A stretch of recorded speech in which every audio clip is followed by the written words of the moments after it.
Hello mga lods, ituturo ko sa inyo kung paano to gagawin yung flash effect. Una mga lods, kukuha kayo ng normal na video, papunta doon, tapos pabalik sa inyo. Tapos pumunta sa CapCut, pindutin yung new project. Tapos yung video mo kanina, pindutin mo. Dito mga lods, mag-pause muna kayo bago kayo maglakad sa unahan. Normal lang na lakad. Tapos dito, hanapin nyo rin yung parating na kayo. Tapos mag-push ulit. Yan. At dyan banda sa nag-post kayo, mag-i-split kayo kasi gagamitin natin yan.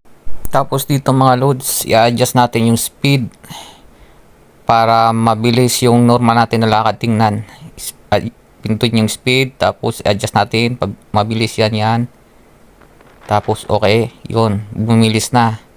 Dito mga loads, nag-post muna tayo, tapos in-split natin.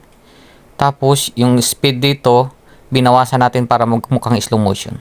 Yan, binawasan natin yung speed para magmukhang slow motion. Yung bago tayo maglakad yan. Tapos mga load, pumunta tayo sa YouTube. Kumuha tayo ng lightning effect doon sa YouTube. Ni-record lang natin. Tapos dito, in-overlay natin, add overlay. Tapos yun, ikaw na bahala paano mag-adjust. Yan, palakihin natin or paliitin.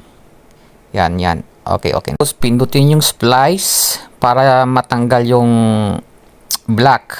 At yung matira, piliin yung filter, tapos yung matira, yun, yung umiilaw na lang. Ito na yung tapos na video. Nagdagan lang natin ng dash. Sa YouTube nyo rin kukunin yun. I-overlay nyo lang. Mapunta kayo sa YouTube, tapos mag-screen record kayo doon. Tapos yan. May dash yan.